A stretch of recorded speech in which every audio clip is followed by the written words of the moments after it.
하나님께서 이 시간 우리에게 주신 말씀은 로마서 15장 22절로 27절까지 말씀입니다. 우리 한 목소리로 함께 같이 읽겠습니다.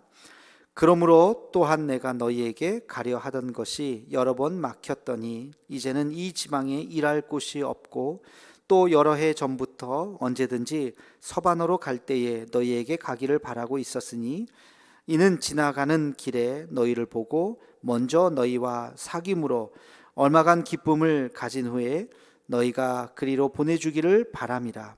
그러나 이제는 내가 성도를 섬기는 일로 예루살렘에 가노니 이는 마게도냐와 아가야 사람들이 예루살렘 성도 중 가난한 자들을 위하여 기쁘게 얼마를 연보하였음이라. 저희가 기뻐서 하였거니와 또한 너희는 그들에게 빚진 자니 만일 이방인들이 그들의 영적인 것을 나눠 가졌으면 육적인 것들로 그들을 섬기는 것이 마땅하니라. 아멘. 오늘 말씀은 바울이 이제 자신의 편지 이제 거의 뒷부분이죠. 거의 뒷부분에서 자기의 개인적인 소회를 지금 쓰는 부분입니다.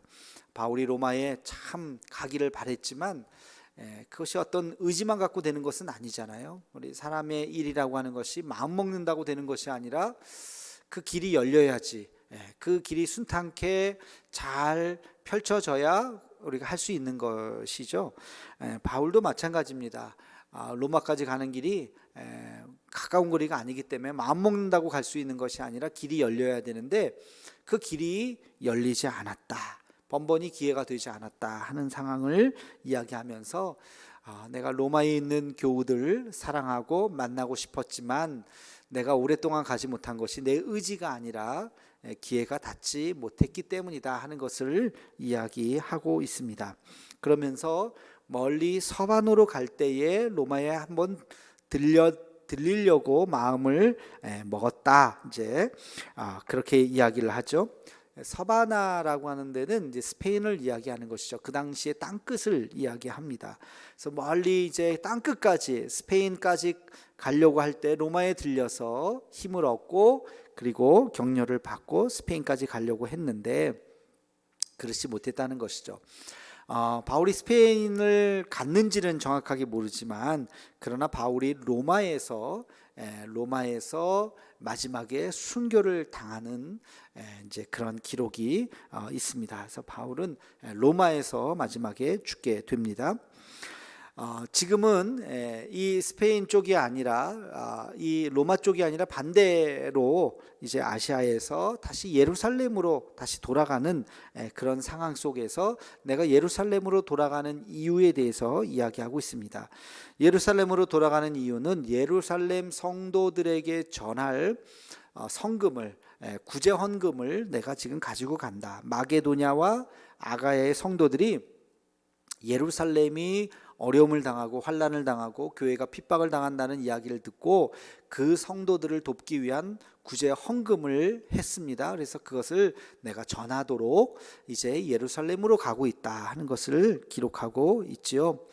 여러분, 벌써 2000년 전 바울 시대만 하더라도요, 바로 이런 구제 헌금이라고 하는 것이 있었다는 것입니다. 서로 아는 사이가 아니죠. 서로 모르는 사이임에도 불구하고 어려운 사람들에게 그들을 도우려고 하는 그런 마음들, 우리는 그리스도 안에서 한 형제라고 하는 그 형제의식을 통해서 그들에게 복음만 전할 뿐만 아니라 물질적인 도움도 주고 함께 같이 나누려고 했던 마음들을 우리가 볼 수가 있습니다. 오늘날도 그렇습니다. 우리가 예수 안에서 한 형제 되고 한 자매가 되었다면 우리 세상에 흩어진, 세계에 흩어진 많은 선교지의 그런 교회들의 소식을 들으면 그냥 내버려 두는 것이 아니라 그들에게 무엇인가 선한 일들을 하려고 애써야 되는 것이죠. 여러분, 우리 10,000원이 그렇게 큰 돈은 아닐 것입니다. 그러나 아시아의 가난한 나라들, 아프리카의 가난한 나라들은 우리 돈 10,000원이 얼마나 큰 돈인지 몰라요. 그 10,000원이면 그들이 한 달 동안 먹을 양식을 줄 수 있을 만큼 큰 돈이 될 수도 있는 것입니다. 우리 10,000원이면 뭐 한 끼 식사 정도 하는데 그들에게는, 먹을 것이 없는 그들에게는 그 10,000원이 한 달의 양식이 될 수 있다는 것입니다. 그러니까 우리가 그런 마음으로 모두를 다 도울 수는 없겠죠. 그러나 하나님께서 우리에게 허락하신 사람들을 도울 수 있는 그런 구제 헌금을 하는데 인색하지 않아야 하겠다 하는 마음도 우리가 가져야 할 것입니다.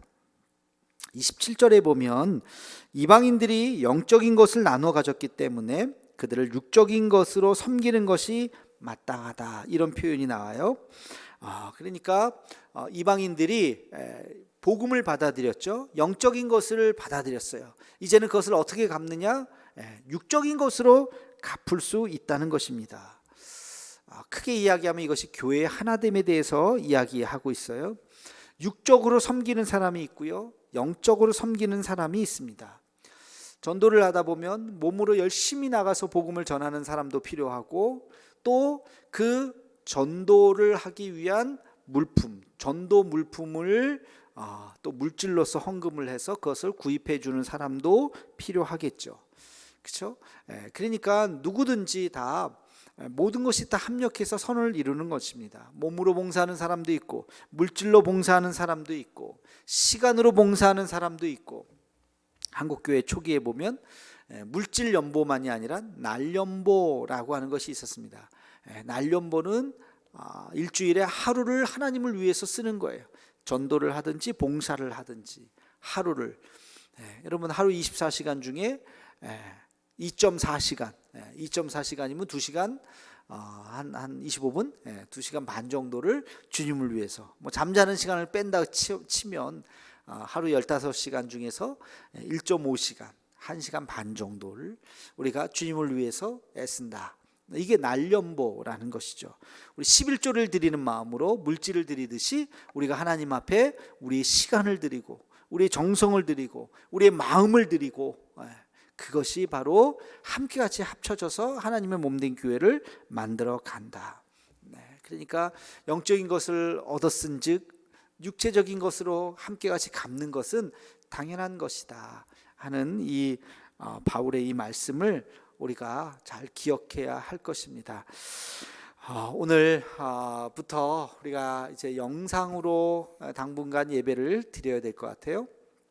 그래서 이렇게 아무도 없는 텅 빈 예배당에서 말씀을 또 전하지만, 여러분들 말씀을 또 잘 계속해서 보시고 끝까지, 로마서 마지막까지 함께 같이 또 말씀을, 또 은혜를 나누면서 다시 만날 그날을 우리가 기약했으면 좋겠습니다. 매일매일 제가 말씀을 올리겠습니다. 여러분들 열심히 봐주시고 댓글도 남겨주시고 유튜브 활동 열심히 할 테니까 우리 함께 같이 떨어져 있지만 마음은 함께 할 수 있는 시간이 되었으면 좋겠습니다. 다시 만나는 그날, 내년도 2021년 새해에 또 만날 수 있는 그런 은혜가 있으면 좋겠습니다. 우리 함께 같이 기도하겠습니다. 거룩하신 아버지 하나님, 다시 비대면 예배가 되었습니다. 우리도 방역 지침을 지키기로 결심을 하고 정말 참 안타까운 마음으로 이렇게 영상 예배로 드립니다. 하나님, 그러나 우리가 우리의 삶의 자리에서 신앙생활 잘 할 수 있게 도와주시고, 하나님, 우리에게 주어진 이 어려운 현실을 믿음 잃어버리지 않고 잘 감당할 수 있도록 은혜를 더하여 주시옵소서. 오늘 주신 말씀을 기억하며 바울의 그 뜨거운 심장으로 우리도 그렇게 한 구절 한 구절 우리 삶으로 실천해 나가며 살아갈 수 있는 우리 모두가 되게 하여 주옵소서. 예수님의 이름으로 기도하옵나이다. 아멘.